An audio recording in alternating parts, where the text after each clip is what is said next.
يا أيها الذين آمنوا اتقوا الله حق تقاته ولا تموتن إلا وأنتم مسلمون.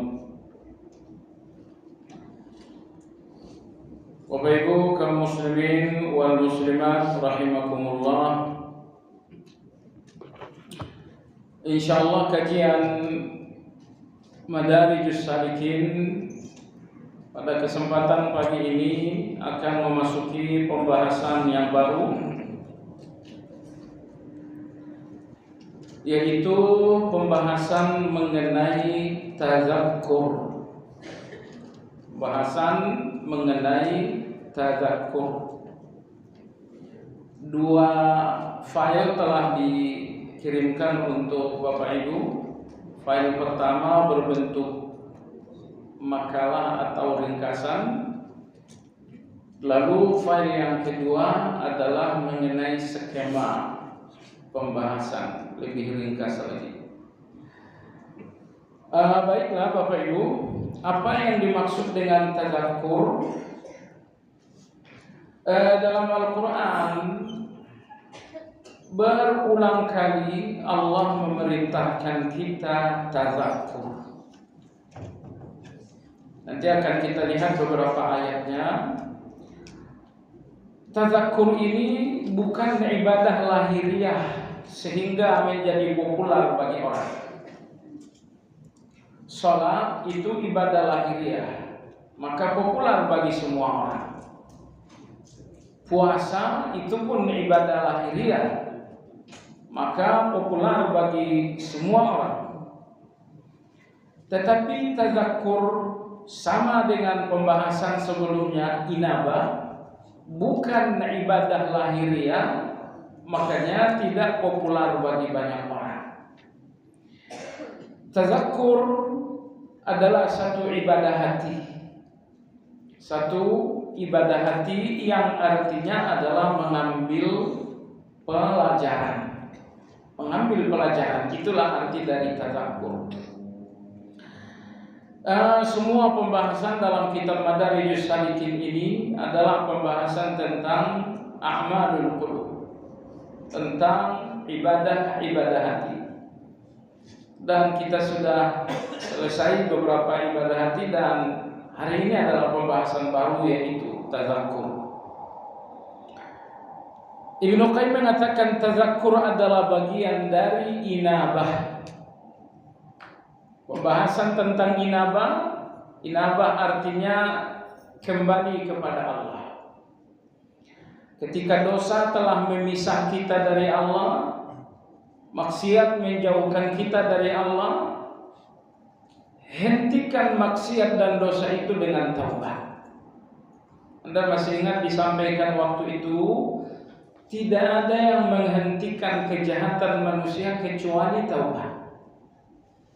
Meskipun ia dipenjara, dihukum secara fisik luar biasa, kejahatan itu tidak berhenti dengan hukuman. Berhentinya kejahatan seseorang hanya dengan taubat. Nah, kalau maksiat telah berhenti dengan taubat, maka kembalilah kepada Allah Azza wa Jalla. Kembalinya Anda kepada Allah, ini dinamakan dengan inabah. Semua ibadah adalah jalan kembali kepada Allah. Salat adalah jalan kembali, zikir adalah jalan kembali, puasa adalah jalan kembali. Semua ibadah yang dilakukan dengan keikhlasan dan mutaba'ah itu jalan kembali kepada Allah. Masalahnya Imam Ibnu Qayyim rahimahullah mengatakan inabah alias kembali kepada Allah tidak terpisah dari pasangannya yang bernama tazakkur. Tazakkur artinya mengambil pelajaran. Perhatikan ayat yang ke-13 dalam surat Ghafir. Allah berfirman, "Wa ma yatadzakkaru illa man yunib." Dan tidak ada yang mendapat atau mengambil pelajaran kecuali orang-orang yang kembali atau orang-orang yang inabah. Jadi tidak ada yang mengambil pelajaran dari semua yang berlalu kita ini adalah kitab atau buku panjang yang harus kita pelajari. Usia Anda berapa sekarang? 50 tahunkah? 60 tahunkah? Masa lalu Anda yang tidak sebentar itu semuanya adalah buku pelajaran. Dan semua yang nampak di depan mata Anda semuanya adalah buku pelajaran.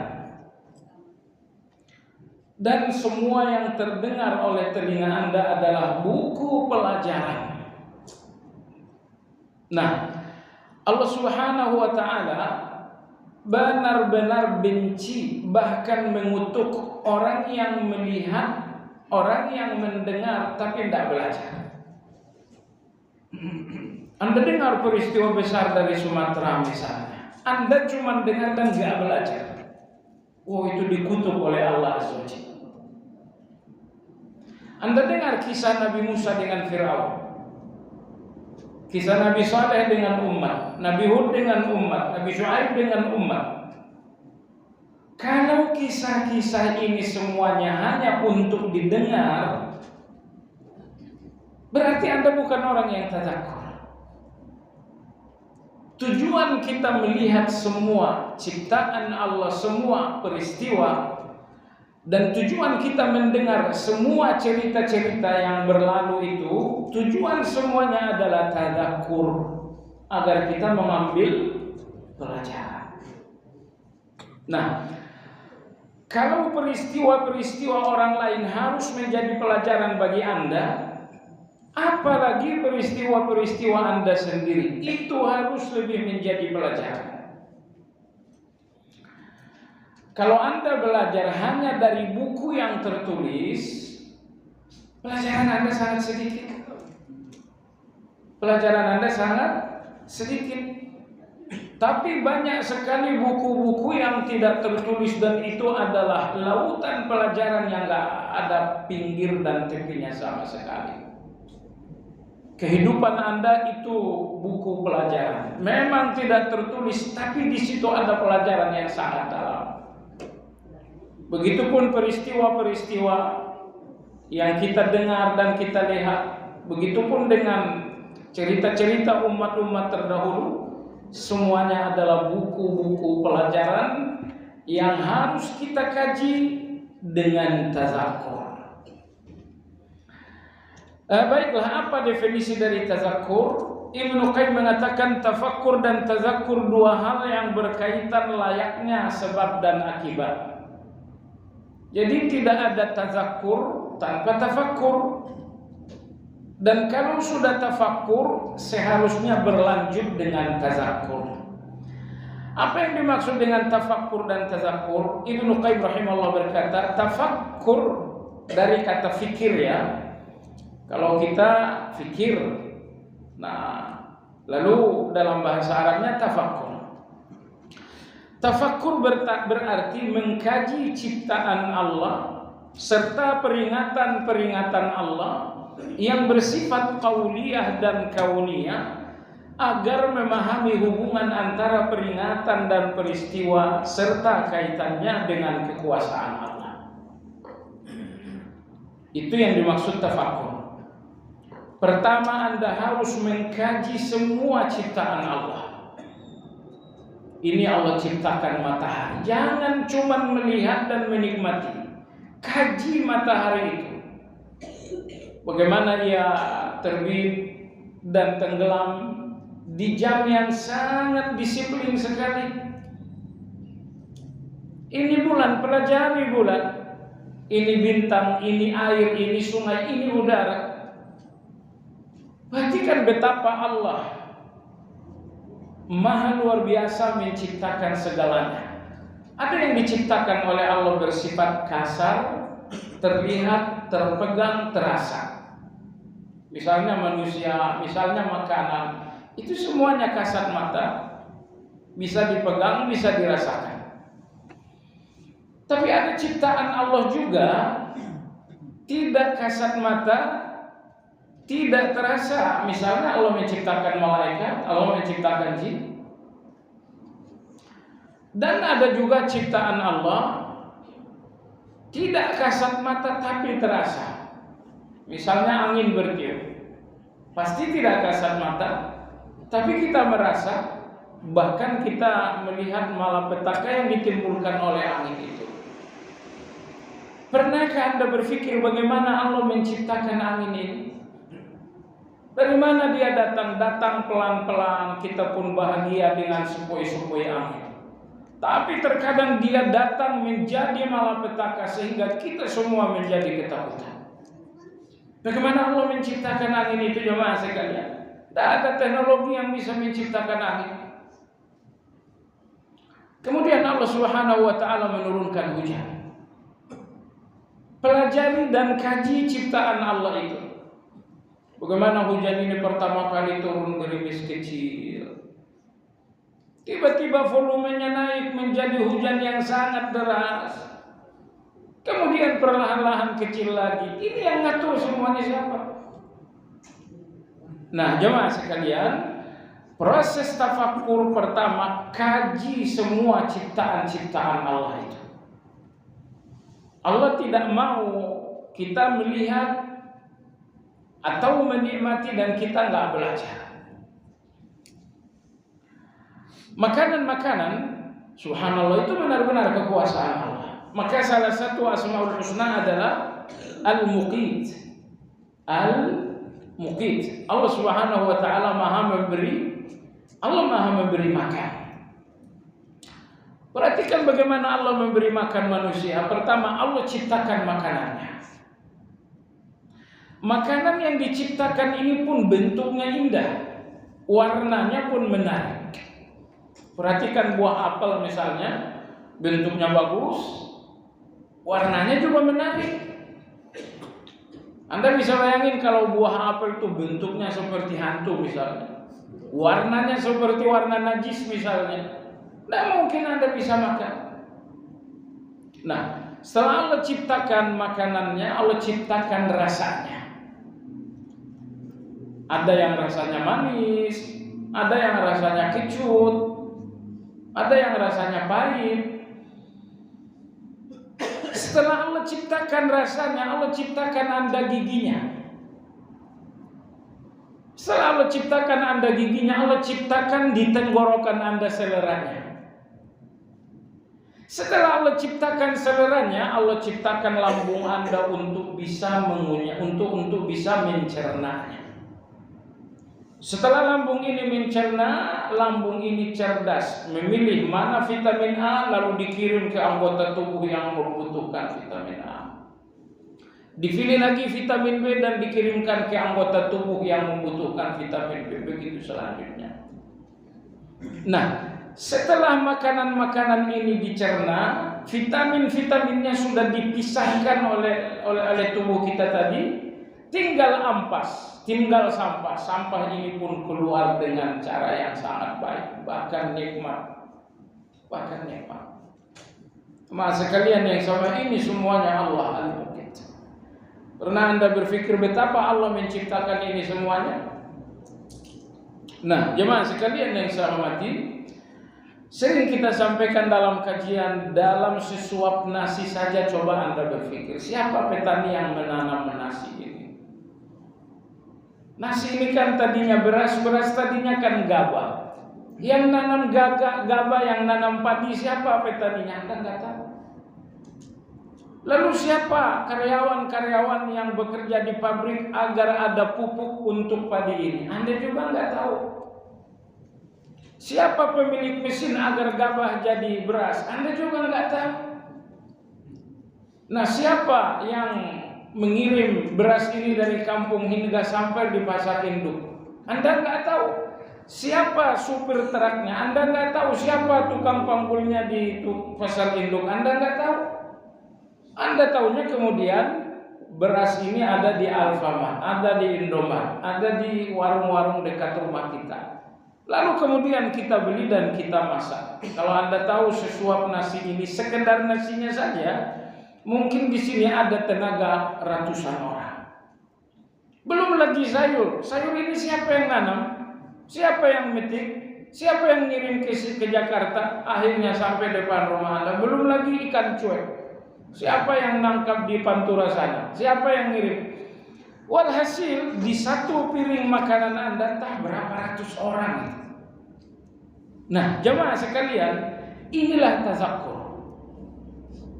Pelajari apa yang Anda lihat. Jangan cuma lihat, kemudian dinikmati dan selesai. Subhanallah, tidak beda jauh kita dengan binatang, mohon maaf. Kalau kita cuma melihat lalu menikmati, nggak jauh beda kita dengan binatang itu. Padahal Allah telah berikan kita kecerdasan yang seharusnya kita pelajari ini semuanya. Nah, kemudian kata Ibnu Qayyim, kenapa harus belajar? Iya, karena kita harus mengakui kekuasaan Allah Azza wa Jalla. Saat ini kita mengakui kekuasaan Allah, tapi dengan bukti yang sangat dangkal. Allah Maha Kuasa, ya sudah. Kalau ditanya mana bukti Anda Allah kuasa, mudah-mudahan Anda masih ingat apa yang dimaksud dengan kekuasaan Allah.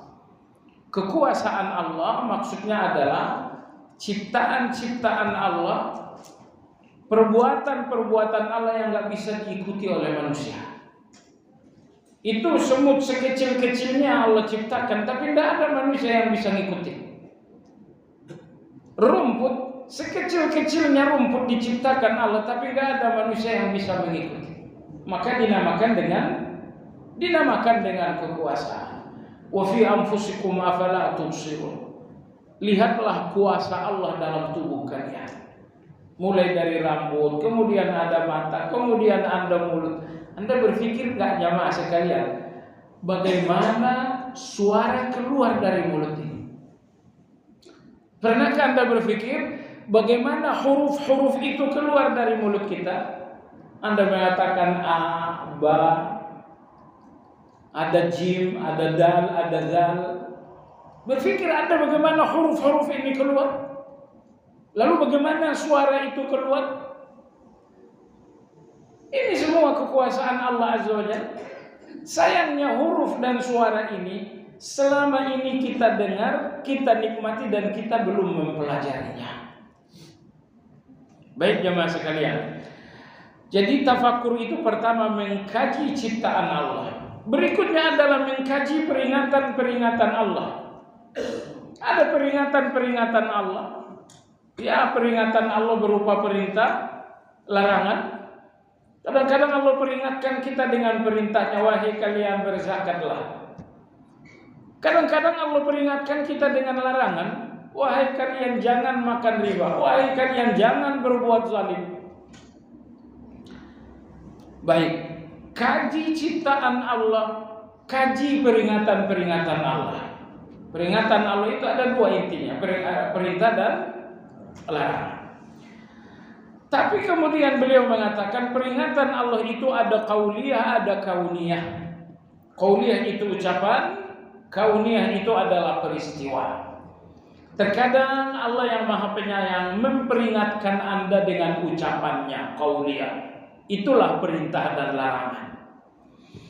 Tapi juga Allah Tabaraka wa Ta'ala memperingatkan Anda dengan peristiwa. Itu dinamakan peringatan kauniyah. Misalnya bagaimana Fir'aun ditenggelamkan oleh Allah. Kemudian bagaimana kaum Ad, kaum Samud, kaum Nabi Syuaib semuanya hancur. Malapetaka yang sampai hari ini terjadi, pesawat yang jatuh. Ini semuanya jemaah sekalian, ini semuanya peringatan Allah dalam bentuk kauniyah. Jadi terkadang Allah memperingatkan kita dengan ucapan alias qauliyah, yaitu perintah dan larangan.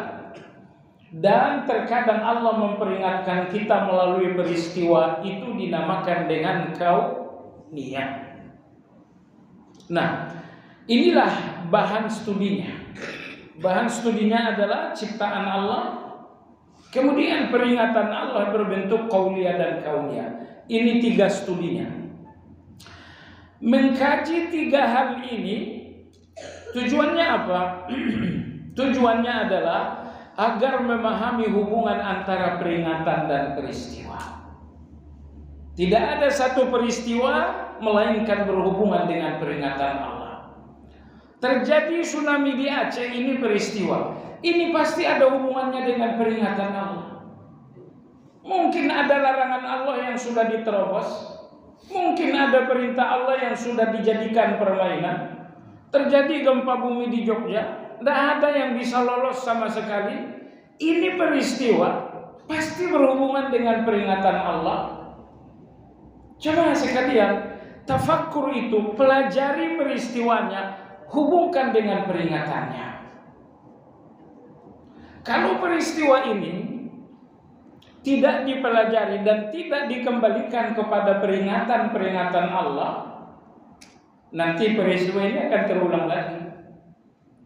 Peristiwa ini akan terulang lagi karena kita tidak mempelajarinya. Selanjutnya kata Ibnu Qayyim rahimahullah, dan kaitannya dengan kekuasaan Allah. Ini semuanya tafakkur. Pelajari ciptaan Allah, pelajari dua peringatan Allah. Ini bahan studinya. Lantas apa target studinya? Target pelajarannya untuk Anda sadar ini peristiwa berhubungan dengan peringatan yang mana. Misalnya bisnis seseorang ini hancur, ini peristiwa. Hubungannya dengan mana? Oh, ini memang saya sedang naik iman. Oh, itu terlalu pede itu. Hanya bisnis hancur, lalu dia bilang iman saya lagi naik, saya lagi diuji oleh Allah. Betul Anda sedang diuji, itu betul sekali. Tapi ujian ini alasannya apa? Apa mungkin karena Anda zalim kepada seorang, lalu kemudian datanglah peristiwa? Jemaah sekalian, menghubungkan satu peristiwa dengan peringatan-peringatan Allah, ini dinamakan tafakkur. Tapi yang lebih jauh dari itu, setelah Anda hubungkan peristiwa dengan peringatan Allah, Anda sudah hubungkan, kemudian Anda harus menemukan titik akhirnya. Ini semua kekuasaan Allah. Ini semua kekuasaan Allah Azza wa Jalla. Allah sudah berkali-kali memberitahu dalam Al-Quran. Kata Allah, ma asaba min musibatin illa bima kasabat aydikum. Enggak akan ada peristiwa dan malapetaka kalian kecuali karena ulah kalian.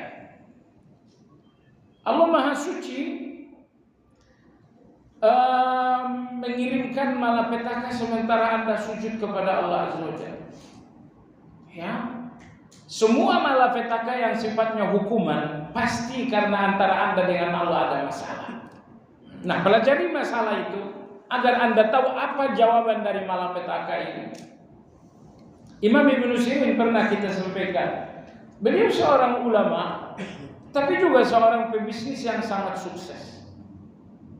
Tidak ada yang menduga Imam Ibnu Sirin, sang pebisnis sukses, tiba-tiba bangkrut dalam sebuah transaksi minyak zaitun yang sangat besar. Karena bangkrut akhirnya beliau dipenjara.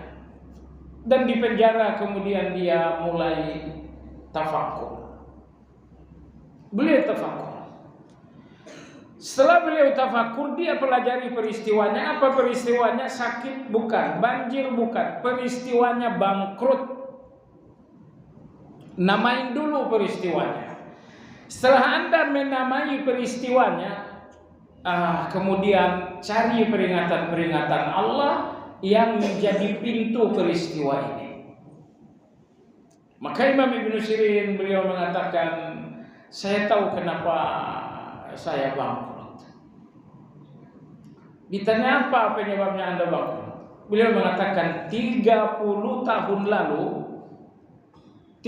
tahun lalu saya pernah bercanda berlebihan dengan seseorang. Ada kawan saya, beliau bangkrut. Karena saya akrab dengan beliau, saya pernah panggil, bangkrut sini. Mungkin saya merasa bercanda karena dia seorang kawan. Tapi mungkin hatinya tidak siap bercanda. Mungkin, ingat ya, kalau Anda menyakiti hati seorang, walaupun dia diam, Allah nggak akan diam. Anda sakiti misalnya seorang, dia diam, dia nggak balas. Bahkan dia berusaha untuk tersenyum saja. Tapi Allah Azza wa Jalla yang akan membalaskan hatinya yang Anda gores. Allah akan membalaskan itu. Maka Ibnu Sirin rahimahullah ta'ala mengatakan, aku tahu kenapa aku bangkrut. 30 tahun lalu ada seorang kawan akrab, kita selalu bercanda, dan dia bangkrut. Kemudian saya ajak bercanda, wahai bangkrut, Pak bangkrut sini. Kurang lebih seperti itu. Dan perhatikan jemaah sekalian, hukuman ini tidak datang sekejap. Kalau hukuman datang sekejap, tidak perlu Anda belajar. Habis, gampang kita sadarnya jemaah sekalian.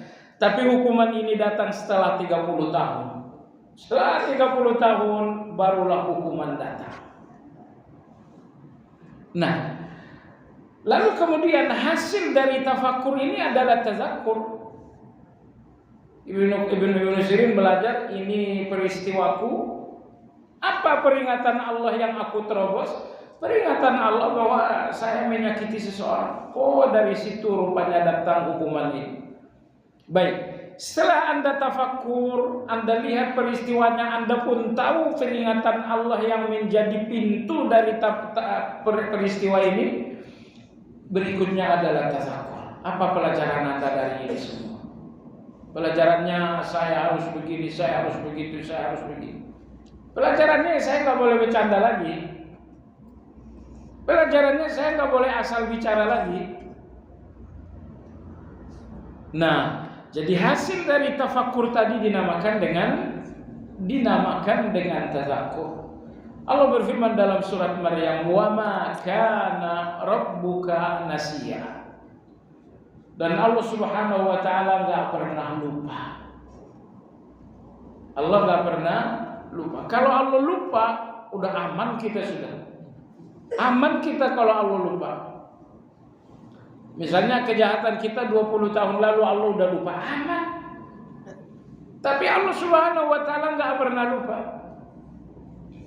Nah, jemaah sekalian yang saya hormati, jadi itu yang dimaksud dengan tafakur. Nah, ini tafakur ini betapa sangat penting.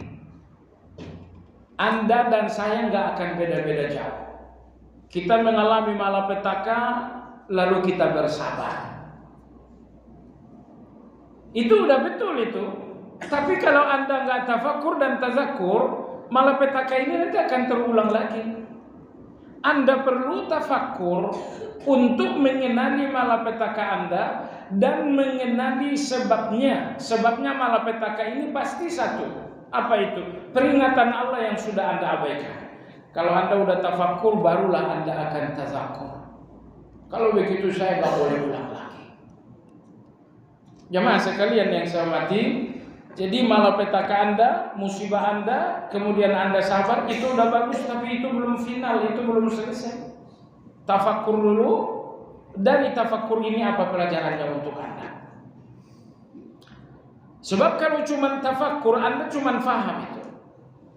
Kenapa Anda butuh tazakur? Agar pelajaran ini mengubah Anda. Pelajaran yang membuat Anda berubah itu tazakur. Pelajaran yang membuat Anda sekedar tahu namanya tafakur. Maka tafakur harus berlanjut dengan tazakur. Jemaah sekalian, saya lihat ada satu hal yang agak bukan aneh, tapi ini pelajaran. Rata-rata kita kalau sudah berada dalam masalah, biasanya kita minta tolong kepada Allah. Ya Allah, tolonglah ya Allah, hidupku susah. Ya Allah, tolonglah ya Allah, hutang-hutangku udah gak kuat lagi. Tolonglah ya Allah, sakit ini kapan sembuhnya? Rata-rata kalau kita berada dalam masalah, nomor satu kita lakukan adalah minta tolong. Dan itu gak salah. Saya cuma ingin memberikan nomor 2. Ternyata dalam sejarah Al-Quran ada 3 orang Nabi mengalami malapetaka. Ada 3 orang Nabi mengalami malapetaka. Dan ketiga-tiganya ternyata tidak ada yang minta tolong. 3-tiganya hanya mengaku berdosa. 3-tiganya hanya mengaku berdosa. Ternyata bagi Allah Azza wa Jalla pengakuan berdosa ini jangan-jangan lebih berharga, lebih penting daripada Anda minta tolong. Ya Allah, tolong masalahku ya Allah. Daripada Anda bicara tolong masalahku ya Allah, kenapa Anda gak melakukan yang tadi? Akui dosa Anda di depan Allah Azza wa Jalla. Saya berikan Nabi yang pertama siapa? Nabi Adam alaihissalam. Nabi Adam alaihissalam menerobos peringatan Allah Subhanahu wa taala. Apa peringatan Allah? Wala taqraba hadhihi syajara. Adam, kamu dan istrimu jangan coba-coba mendekati pohon ini. Ini peringatan. Tapi kemudian Nabi Adam alaihissalam tertipu oleh setan. Dia tidak tertipu dengan kata-katanya setan, tapi tertipu dengan sumpahnya setan.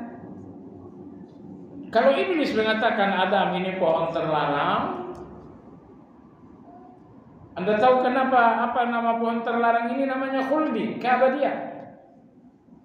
Kalau Anda makan wahai Adam, saya bersumpah demi Allah Anda akan abadi di surga ini, nggak akan keluar. Nah, yang membuat Adam alaihissalam tertipu bukan bujuk rayunya iblis. Adam nggak sebodoh itu alaihissalam. Otaknya Adam ini Allah yang langsung ciptakan. Karena Allah menciptakan Adam, baik fisik luarnya ataupun fisik dalamnya, itu semuanya Allah yang menciptakan. Jadi otak Nabi Adam itu tidak sebodoh yang kita bayangkan. Oh, dibujuk oleh setan akhirnya beliau tergelincir. Tidak sebodoh itu. Tapi kalau Anda bertanya kenapa Nabi Adam tergelincir, jawabannya sumpah. Allah berfirman, وَقَاسَمَهُمَا إِنِّي لَكُمَا لَمِنَ النَّاصِحِينَ. Iblis bersumpah kepada Adam dan Hawa. Dalam sumpahnya beliau mengatakan, saya enggak sedang mencelakai kalian, saya hanya sedang memberikan nasihat. Waduh, Masya Allah. Makanlah pohon terlarang ini. Demi Allah saya enggak mencelakai, saya cuma ngasih nasihat saja. Cuman ngasih nasihat. Jadi ada orang-orang model-model iblis juga, merasa memberi nasihat padahal sedang celakain orang. Udah nyogok aja lah, ini mudaratnya lebih kecil, seolah-olah memberikan nasihat. Baiklah jemaah sekalian, Adam alaihissalam sangat menghormati Allah, sangat mengagungkan Allah. Begitu iblis menyumpahkan nama Allah, akhirnya Adam alaihissalam berpikir tidak ada sumpah untuk dusta. Pasti sumpah ini untuk kebenaran. Akhirnya Adam alaihissalam makan. Nah, makanya dalam agama kita jemaah sekalian, sumpah itu tidak dilakukan kecuali orang munafik. Kecuali orang munafik. Orang munafik memang sadar omongan saya gak bakal diterima. Makanya dia perlu sumpah agar ucapannya bisa meyakinkan orang lain. Nah, baik jemaah sekalian yang sama. Karena ada peringatan Allah yang sudah dilangkahi oleh Adam alaihissalam, terjadilah peristiwa. Terjadilah malapetaka. Allah berfirman, "Qulna ihbitu minha." Allah mengatakan Adam, sekarang turunlah. Maka Adam alaihissalam turun. Sebelum turun, pakaian surga dilucuti oleh Allah Azza wa Jalla. Ini pakaian surga dilepaskan oleh Allah Azza wa Jalla. فَأَكَلَا مِنْهَا فَبَدَتْ لَهُمَا سَوْآتُهُمَا وَطَفِقَا يَخْصِفَانِ عَلَيْهِمَا مِنْ وَرَقِ الْجَنَّةِ. Begitu keduanya makan, masih sedang ngunyah, pakaian surga langsung lepas. Pakaian ini menutup aurat, pakaian ini memberikan Anda kemuliaan dan kehormatan. Tapi pakaian ini akan lepas kalau Anda melakukan yang haram. Maka orang yang paling mudah untuk membuka aurat, orang yang makanannya haram. Saya gak main-main, saya serius. Orang yang paling bermudah-mudah membuka aurat insya Allah makanannya tidak bersih. Hukuman pertama Adam makan haram apa hukuman pertamanya? Pakaiannya dilepaskan oleh Allah. Tidak ada lagi pakaian yang menutup aurat. Apa yang dilakukan Adam? Fa'utafiqa yakhsifani alaihima min waraqil jannah. Akhirnya Adam dan Hawa segera merajut daun-daun surga untuk menutup aurat. Wa nadahuma rabbuhuma. Adam juga, Hawa juga begitu. Merajut daun-daun surga untuk menutup aurat. Sewaktu mereka sibuk menutup aurat dengan daun-daun surga, wa nadahuma rabbuhuma. Alam anhakuma an tilkuma syajara wa aqul lakuma inna syaitana lakum aduwwun mubin. Adam, kan saya udah bilang. Kalau bilang, Adam, saya kan udah bilang. Saya udah larang kalian jangan dekati pohon ini, dan saya udah kasih tahu setan itu musuh. Komplit sekali keterangannya. Allah mengatakan jangan makan pohonnya dan setan itu musuh. Karena Allah tahu Adam ini tidak akan makan pohon kecuali karena bujuk rayu musuh ini. Maka sewaktu Adam alaihi salam merajut daun-daun surga untuk menutup aurat, Allah tegur, alam anhakuma an tilkuma syajarah. Kan saya udah peringatkan jangan makan pohon. Wa aqul lakum inna syaitana lakum aduwwun mubin. Dan saya juga udah kasih tahu kan, setan itu musuh kalian. Nah, inilah tafakkur jamaah sekalian. Terjadi satu peristiwanya Adam alaihi salam kehilangan pakaian. Peristiwa kedua, Nabi Adam alaihi salam dibuang dari surga. Peristiwa ketiga, dibuang dalam keadaan terpisah. Adam di A, Hawa di B. Entah di mana Adam, di mana Hawa. Padahal manusia cuma berdua, belum ada yang lain. Sekarang ini Anda terpisah dari seseorang, padahal ramai manusia, gelisahnya luar biasa. Anda bayangkan Adam saat itu, manusia cuma mereka berdua, terpisah pula. Nah, jemaah sekalian yang saya hormati,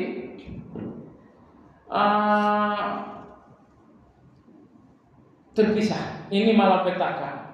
Pakaian surga dilucuti, diturunkan dari surga, kemudian mereka terpisah. Ini peristiwanya.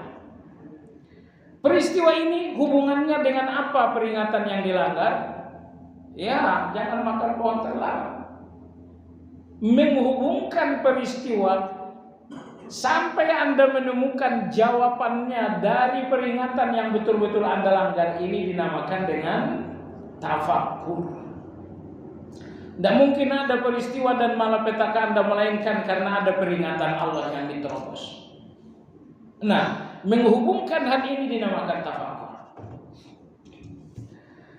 Selanjutnya adalah tazakkur. Apa pelajarannya? Pelajarannya ke depan saya tidak boleh dekat-dekat setan. Nah, itu pelajarannya. Anda lihat jemaah sekalian, Adam alaihi salam setelah terusir, terpisah, hidup di negeri yang seperti ini, padahal tadinya ada di dalam surga, Adam tidak pernah minta tolong kepada Allah. Ya Allah tolong, ya Allah, ya Allah bantu, ya Allah. Tidak pernah Adam minta tolong. Apa yang dilakukan Adam alaihi salam? Mengakui dosa. Adam berkata, Rabbana zalamna anfusana wa illam taghfir lana wa tarhamna lanakunanna minal khasirin. Ini contoh pertama, bahwa tidak selamanya kesulitan Anda selesai karena Anda minta tolong. Tapi kalau Anda ingin berkaca Nabi Adam alaihi salam, maka persoalan-persoalan Adam selesai setelah mengaku berdosa di depan Allah. Ingat ya, Anda nggak boleh ngaku berdosa di depan manusia, nggak boleh. Itu termasuk syirik. Syirik. Di mana syiriknya? Sujud di depan manusia nggak boleh kan? Iya, syirik kan? Iya. Apa bedanya sujud dengan mengaku berdosa? Sujud itu ibadah, mengaku berdosa itu juga ibadah. Cuman mengaku berdosa bahasa agamanya adalah taubat. Ya, maka Anda hanya boleh mengakui dosa di depan Allah. Baik, contoh kedua, Musa alaihissalam. Anda tahu Nabi Musa alaihissalam melakukan tindak pidana yang sangat berat di Mesir. Tidak tanggung-tanggung Allah berfirman, "Fawakazahu Musa faqada alaih." Perdebatan antara Kipti dengan Bani Israel terjadi di depan Musa. Musa alaihissalam tidak bisa nahan diri. Akhirnya Kipti ini ditampar, dipukul, mati di tempat. Apanya yang dipukul, apa bacaannya, ayat nggak cerita. Kalau ada bacaannya bahaya pula. Intinya Nabi Musa alaihissalam memukul dan itu kasus besar sampai mati. Dan yang mati ini keluarganya Firaun. Makin bahaya lagi. Matinya keluarga Firaun bukan dengan sesama keluarga Firaun, tapi justru dengan kelas budak. Bani Israel kelas budak kan? Nabi Musa alaihissalam dalam masalah besar, pidana besar ini mungkin akan terseret ke pengadilan. Apa yang dilakukan Nabi Musa? Beliau tidak minta tolong juga. Beliau juga mengaku berdosa. Qala rabbi inni zalamtu nafsi faghfirli. Ya Allah, aku udah berbuat dosa. Aku udah zalim. Faghfirli, berikan aku ampunanmu. Ingat jamaah sekalian, walau Anda bilang ya Allah berikan pertolonganmu, ya Allah berikan bantuanmu, kalau dosa ini belum Anda selesaikan dengan Allah Azza wa Jalla, pertolongan Allah gak datang. Kenapa? Karena pintu pertolongan itu Anda tutup sendiri dengan dosa Anda. Anda yang menutup pertolongan Allah dengan dosa itu. Maka sebelum Anda minta pertolongannya, selesaikan dulu persoalan Anda dengan Allah. Nabi yang ketiga juga dalam masalah besar. Siapa dia? Yunus alaihissalam.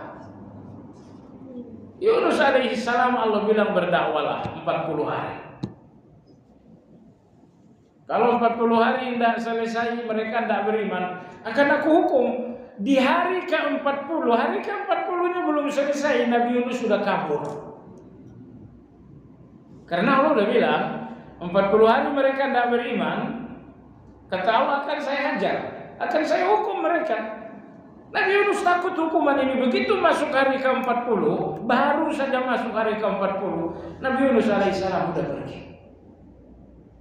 Dia takut hukuman Allah Azza wa Jalla. Padahal kalaupun mau kabur, selesaikan dulu yang ke-40. Ini baru masuk hari ke-40 udah kabur. Apa jadinya jemaah sekalian? Akhirnya terjadilah yang Anda tahu. Dia naik perahu, perahunya terlalu berat, solusinya harus dibuang seseorang. Dilakukanlah undian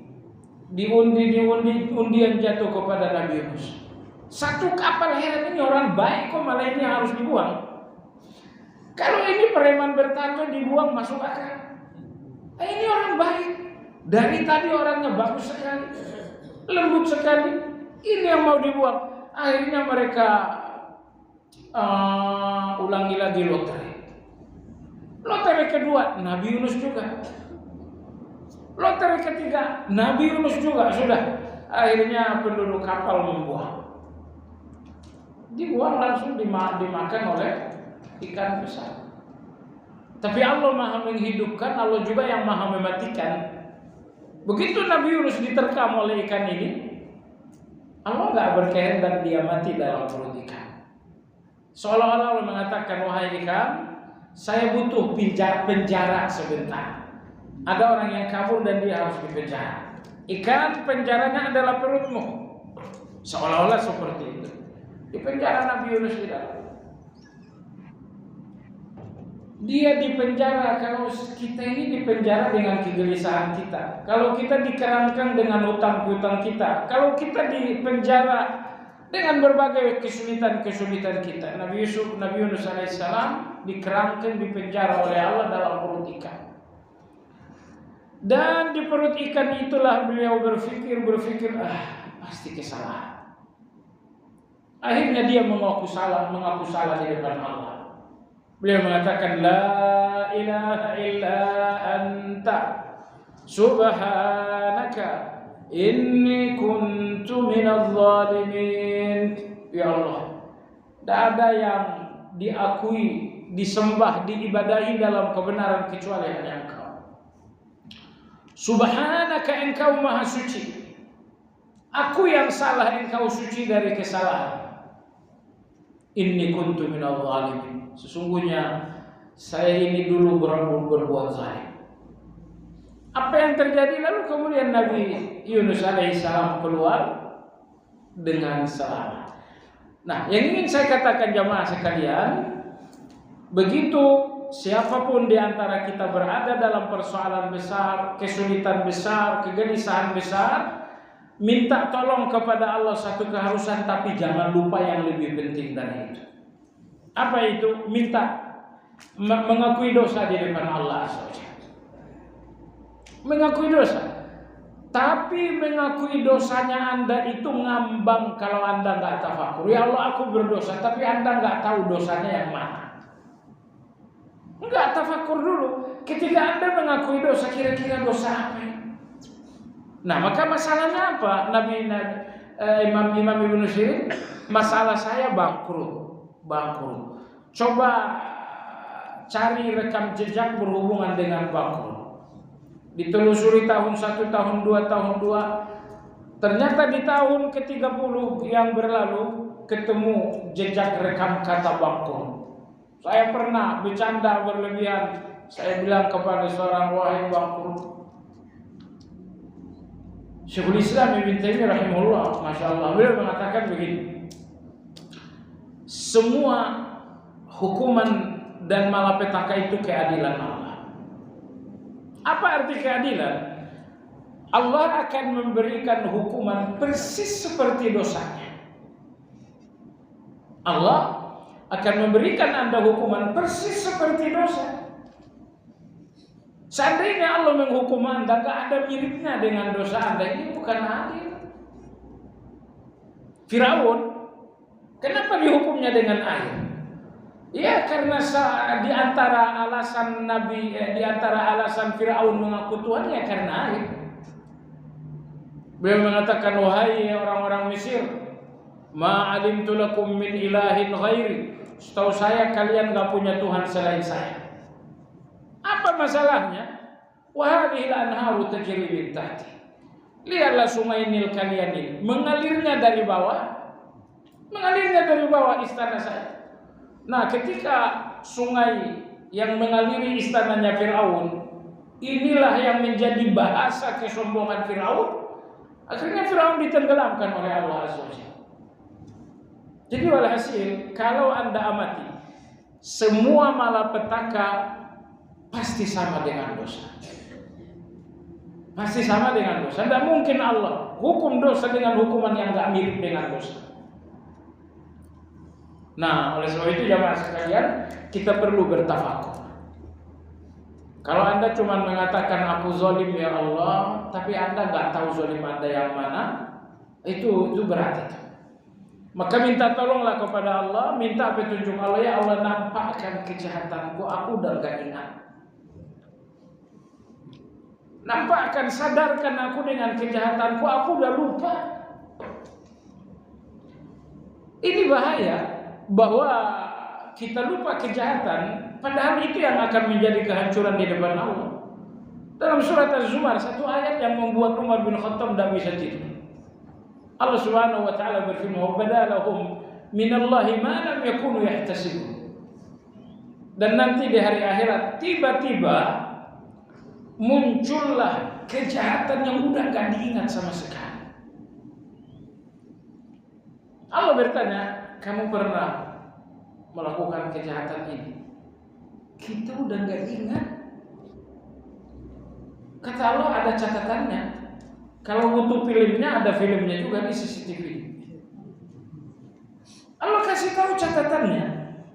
Tanggalnya sekian, harinya ini, peristiwanya di sini, teman kamu melakukannya ini. Dan kalau kurang meyakinkan, ini CCTV. Allah nampakkan. Itu paling sakit itu.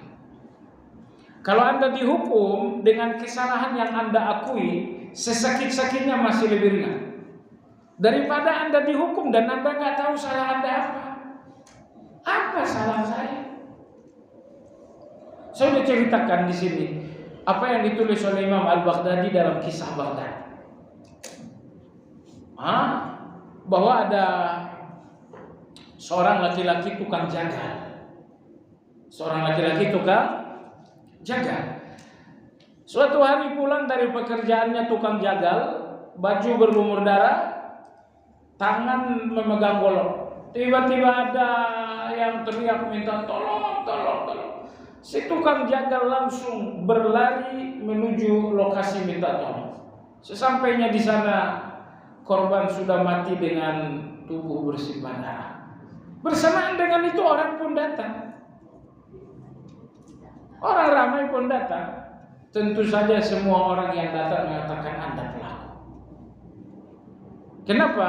Hukum dunia itu berdasarkan fakta, bukan berdasarkan kebenaran. Faktanya Anda pegang golok.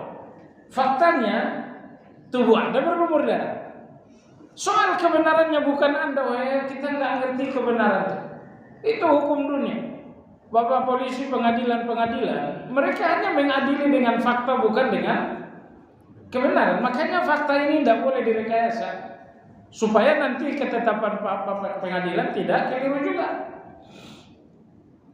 Akhirnya orang ini ditangkap dan akhirnya dieksekusi. Pada hari eksekusi dibacakan fulan bin fulan telah terbukti melakukan pembunuhan dengan bukti dan saksi, maka beliau dieksekusi. Beliau angkat tangan, beliau mengatakan, Bapak pengadilan, saya ingin bicara. Apa itu? Saya terima hukum mati ini padahal bukan saya yang membunuh, tapi memang saya layak mati. Saya terima hukuman mati ini bukan karena pembunuhan yang kemarin, tapi karena saya pernah membunuh sekitar 20 tahun lalu. Membunuh, iya membunuh.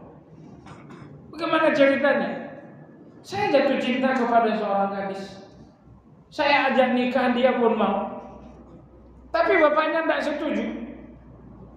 Akhirnya si gadis ini nikah dengan orang lain. Pekerjaan sehari-hari saya adalah menyeberangkan orang di Sungai Efrat ini. Orang dari seberang sana saya seberangin ke sini bolak-balik. Suatu hari ada seorang perempuan gendong anak kecil ingin diseberangkan, ini saya seberangkan. Ternyata ini mantan. Ini mantan yang gagal. Saya bilang kok kayak kenal? Oh iya kita kan dulu. Terjadilah celebek itu. Tahu celebek? Cinta lama bersemu kembali. CLBK. Akhirnya celebeklah si laki-laki ini. Oh, enggak tanggung-tanggung wanita ini sekarang udah gendong anak kecil. Tapi si laki-laki ini CLBK-nya udah nggak bisa ditahan. Akhirnya dia ajak berbuat mesum. Wanita ini wanita setia, dia enggak mau. Akhirnya laki-laki ini berpikir ini karena dia gendong bayi, makanya enggak mau. Akhirnya dia rebut bayi itu dan dibuang ke sungai. Setelah itu dia bilang, bagaimana sekarang? Oh saya lebih nggak mau. Akhirnya si laki-laki ini membuangnya, menenggelamkannya. Akhirnya matilah tuanya. Peristiwa ini 20 tahun lalu gak ada yang tahu. Tapi Allah Subhanahu wa Ta'ala tidak tidur. Hukuman akan datang dan gak mungkin tidak.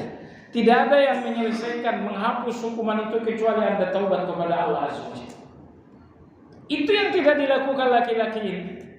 Maka hari ini saya terima eksekusi ini bukan karena saya membunuh kemarin, tapi karena saya membunuh 20 tahun lalu. Ayo silakan saya dibunuh, saya pun ikhlas. Nah, maksudnya saya jamaah sekalian tidak pernah datang malapetaka melainkan pasti sama atau mirip dengan dosa. Pasti mirip dengan dosa. Nah, maka Anda sekarang kalau sudah mengalami malapetaka itu peristiwa, lakukan tafakkur, telusuri malapetaka sampai Anda temukan peringatan Allah yang sudah dilanggar. Ini tadi dinamakan tafakkur. Kalau Anda sudah tafakkur, barulah hasilnya tazakkur. Anda mengambil pelajaran sehingga kedepannya tidak terulang lagi. Ibnu Qayyim berkata, dan tazakkur berarti mengambil pelajaran dengan basirah. Basirah itu artinya kesadaran. Mengambil pelajaran dengan basirah. Karena Anda kalau mengambil pelajaran hanya dengan pikiran, dengan otak saja, Anda cuma faham. Mengambil pelajaran hanya dengan otak membuat Anda mengerti. Tapi kalau Anda mengambil pelajaran dengan kesadaran, itu membuat Anda berubah. Maka belajar dengan pikiran dan belajar dengan basirah berbeda. Basirah itu adalah mata hati. Sederhananya basirah itu adalah kesadaran. Nah, jadi kalau Anda cuma mempelajari kesalahan Anda dengan pikiran, Anda hanya bisa mengenalinya. Tapi kalau Anda mempelajari kesalahan Anda dengan kesadaran, Anda akan berubah. Maka belajar dengan kesadaran namanya basirah. Baik jemaah sekalian yang saya hormati, saya kira sampai di sini kajian kita. Yang akan datang adalah halaman kedua insyaallah taala. Ya, bagi Anda yang hendak bertanya dipersilakan.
Menjelang bulan Ramadan, banyak masyarakat kita melakukan kegiatan berziarah ke kuburan, memaafkan,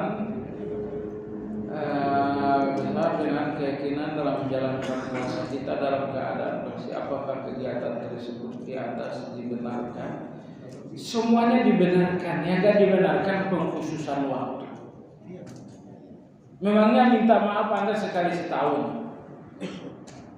Itu minta maaf asal-asalan. Minta maaf yang sesungguhnya, begitu salah minta maaf. Ini rasa-rasanya nggak ada yang salah, ketemu langsung minta maaf, padahal nggak ada salah. Sering ketemu dengan seorang baru kenalan, sholat di masjid kenalan, kita mohon maaf ya mau Ramadan. Salah apa kan kita baru kenalan 2 menit. Jadi ini semuanya benar. Ziarah kubur. Ziarah kubur hukumnya sunnah. Nabi memerintahkan ziarah kubur. Maaf-maafan bukan cuma sunnah, hukumnya wajib. Yang keliru di sini Anda membatasi waktu. Ziarah kubur Ramadan sekali setahun dong. Bukan sekali setahun ziarah kubur. Setiap hati ini mulai serakah, setiap hati ini mulai gampang memusuhi orang, itu hati segera dilembutkan, sana pergi ziarah. Jadi nggak salah ziarahnya, yang salah adalah waktunya. Waktu ziarah kapan? Waktu yang paling tepat ziarah ketika hati udah mulai keras, ingin dunia, dendam, benci, pergi ziarah biar Anda tahu bentaran lagi Anda akan di sana. Tapi ketika waktunya dibatasi, nah itulah kekeliruan. Dibatasi selesai sholat lebaran. Di mana kelirunya? Karena itu bukan waktu yang dibatasi oleh syariat. Maaf-maafan, hukumnya wajib dalam agama kita, maaf-maafan, agar kezaliman-kezaliman ini terhapus. Tapi kapan waktunya maaf-maafan? Maaf-maafan dalam agama kita adalah kalau selesai salah. Kalau udah selesai salah, udah musuhanlah Anda 3 hari. 3 hari saja. Hari keempatnya itu semuanya harus sudah clear. Subhanallah, Anda tahu Hasan bin Ali?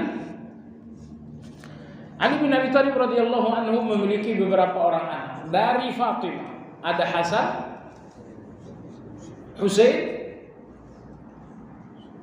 segitu doang. Nomor 3 Muhassin. Muhassin meninggal waktu kecil. Satu lagi perempuan, Ummu Kulsum. Ummu Kulsum ini menikah dengan Umar. Tapi Ali radhiyallahu anhu punya anak juga dari seorang budak perempuan suku Bani Hanafiyah. Anak itu namanya Muhammad.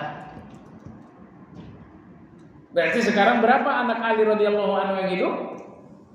Dari Fatimah ada 2, dari seorang budak ada 1. Hasan Husain yang dari budak tadi namanya Muhammad. Berarti hubungan Muhammad dengan Hasan apa? Saudara sebapak. Tapi walaupun saudara, manusia tetap manusia. Terjadi sengketa antara Hasan dengan Muhammad. Padahal dua-duanya sama-sama ulama. Muhammad bin Ali ini ulama, apalagi Hasan bin Ali ulama juga. Walaupun sama-sama ahli ilmu, sama-sama hafal Quran, bapaknya seorang sahabat pula. Kalau bapak kita kan petani, ini bapaknya mereka berdua sahabat. Tiba-tiba mereka sengketa sampai Hasan bin Ali ini tidak mau bicara dengan adiknya Muhammad.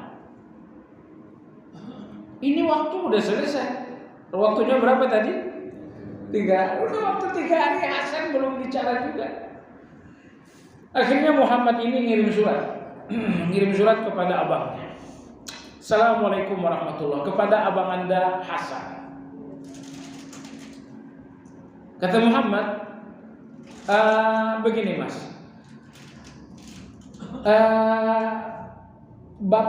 bapakmu dan bapakku sama. Tapi ibumu Fatimah, putrinya Nabi, dan ibuku seorang budak. Kakekmu seorang Nabi Sallallahu Alaihi Wasallam. Kakekku seorang kafir. Nenekmu seorang yang mulia yaitu Khadijah, dan nenekku seorang kafir. Jadi Mas jauh lebih mulia dari saya, jauh lebih baik daripada saya.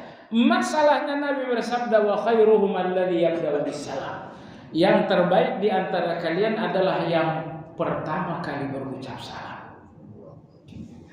Jadi kalau Mas lebih baik dari saya, kata Nabi, yang terbaik adalah yang pertama mengucap salam. Oh begitu Hasan bacakan surat ini, Masya Allah, langsung dilipat. Dia langsung setengah berlari menjumpai Muhammad. Muhammad, Assalamualaikum, langsung damai.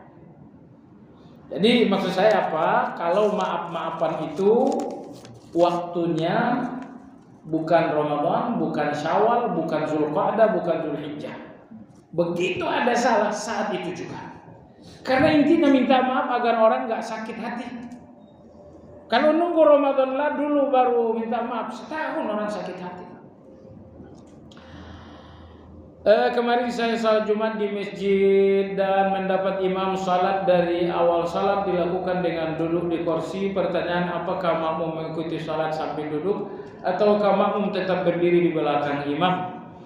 Dalam sebuah hadis Rasulullah Sallallahu Alaihi Wasallam, lalu beberapa sahabat datang menjenguk. Ketika itu Rasulullah SAW dalam keadaan duduk, maka para sahabat pun iya. Sesungguhnya imam dijadikan untuk dikau. Jika ia rukuk maka rukuklah kalian, jika ia bangkit maka bangkitlah kalian, dan jika ia sholat duduklah kalian. Bagaimana status sholat makmum kemarin? Oh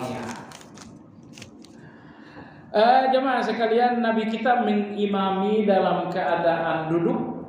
Pernah sekali ketika itu Nabi kita cedera tulang iga. Nabi kita entah naik kuda, naik unta, tiba-tiba beliau jatuh. dan tulang iga beliau cedera dan beliau tidak bisa berdiri untuk ngimamin salat. Maka Nabi Shallallahu Alaihi Wasallam sholat Nabi mengimami dalam keadaan duduk. Nah, ternyata sahabat-sahabat berdiri. Beliau duduk, sahabat-sahabat berdiri. Nabi memberikan isyarat. Kata Nabi, duduk kalian. Nabi memberikan isyarat supaya duduk.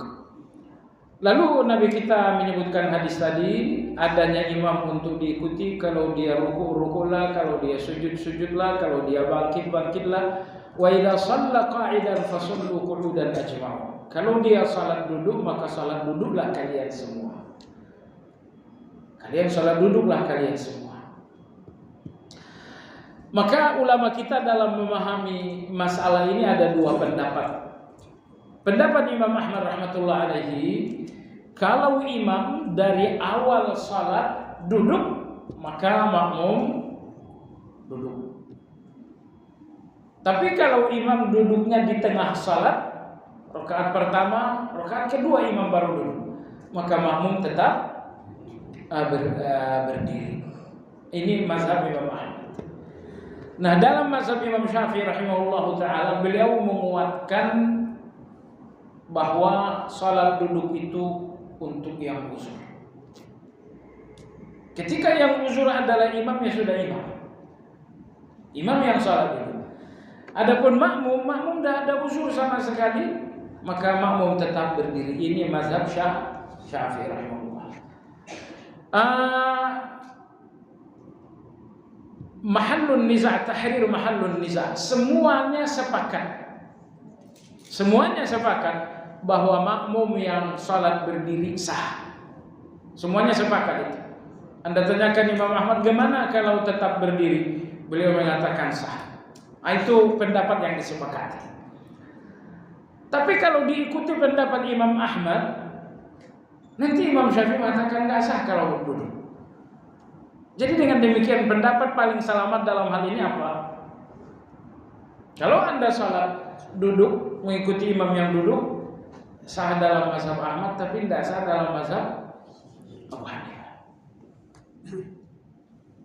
Tapi kalau Anda salat berdiri, sah dalam mazhab Syafi'i, sah juga dalam mazhab Imam Ahmad. Imam Ahmad cuma mengatakan yang terbaik dulu. Jadi bukan syarat harus duduk, bukan rukun harus duduk kalau imam duduk.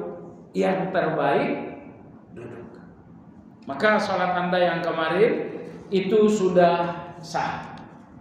Insyaallah bil ittifaq, disepakati ulama. Dan kita anjurkan ya, imam kalau memang uzur di tengah, ya lanjut. Tapi kalau dari awal uzur, harusnya digantikan saja. Supaya apa? Supaya makmum-makmum ini pikirannya nggak kemana-mana. Itu yang terbaik. Makmum kalau dari awal tidak bisa, ya sudah mundur. Imam maksud saya. Imam kalau akan menjadi pertanyaan-pertanyaan orang, sudah di belakang saja. Saya tidak bisa. Asam urat lagi kampung. Misalnya seperti itu. Kalau Anda paksakan juga, hukumnya memang boleh, tapi orang nggak ngerti jadi bertanya-tanya. Tidak semua yang baik itu dilakukan kalau ini akan menjadi fitnah di tengah orang. Nah, ini buktinya datang pertanyaan ya, karena kasus kemarin tidak terjawab. Maka ditanyakan di sini. Nah, jemaah sekalian, imam itu coba dengar, imam itu fungsinya bukan cuma untuk memimpin salat. Tapi imam itu juga harus mengerti solusi dalam salat. Anak kecil misalnya usia kelas 5 SD boleh jadi imam kan? Kalau sholatnya dia sah, berarti jadi imamnya dia sah. Itu kaidah. Masalahnya kalau dia jadi imam, nanti masa sholat ini bermasalah. Dia ada solusi nggak? Zuhur jadi 5 rakaat, apa solusinya? Dia nggak ngerti. Zuhur 4 rakaat, tahu-tahu dia lupa 3 rakaat. Dia ada solusi nggak? Dia nggak ada solusi. Maka imam seperti ini jangan jadi imam dulu. Syaratnya imam tuh ngerti hukum, supaya nanti dia bisa memberikan solusi, bukan masalah. Apa hukumnya safar umroh tanpa mahram? Tentu yang dimaksudkan perempuannya. perempuan safar umroh tanpa mahram. Ini khilafiyah di kalangan ulama.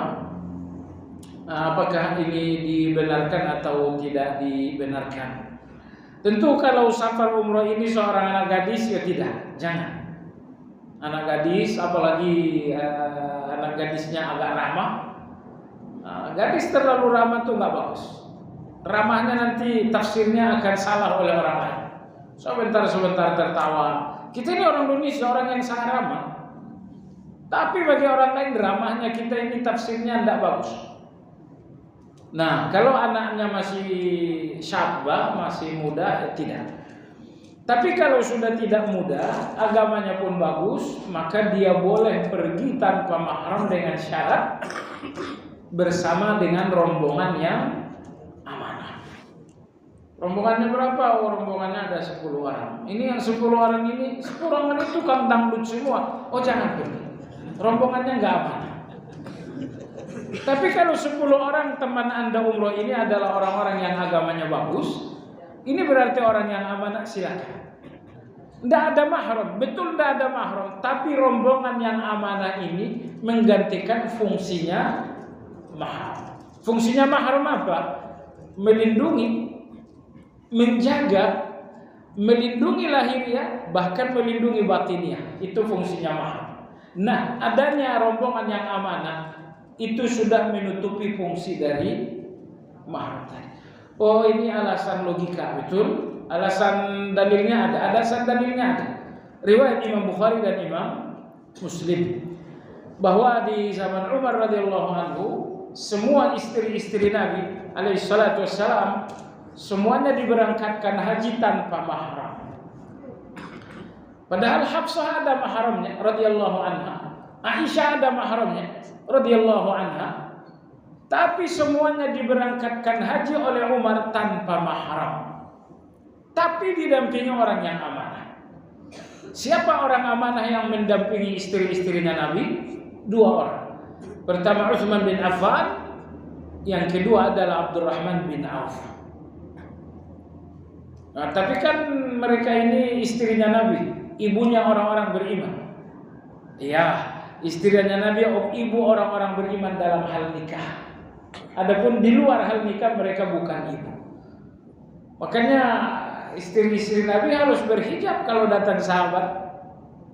Kenapa? Karena hubungan ibu antara sahabat dengan para istri Nabi khusus dalam pernikahan. Di luar itu bukan hubungan ibu. Kalau ibu kan saya boleh lihat auratnya toh? Tapi boleh saya lihat auratnya istri Nabi? Tidak boleh. Kenapa tidak boleh? Kan dia ibu saya. Dia ibu Anda dalam hal akad nikah aja. Di luar itu soal aurat dia bukan ibu. Soal safar juga bukan ibu. Baik, inilah dalil. Kalau boleh tahu ini mazhab siapa ini? Wanita kalau sudah tidak muda boleh safar, tapi ada pendamping yang amanah. Tadi dalilnya riwayat Bukhari dan Muslim. Mazhabnya ini mazhab Imam Syafi'i, mazhab Imam Malik, dan satu riwayat dari mazhab Imam Ahmad. Wallahu ta'ala alam. Insyaallah seperti itu. Kita sudahi dengan zikir kafaratul majlis. Subhanakallahumma bihamdika asyhadu an la ilaha illa anta astaghfiruka wa atubu ilaik. Alhamdulillahirabbil alamin. Assalamualaikum warahmatullahi wabarakatuh.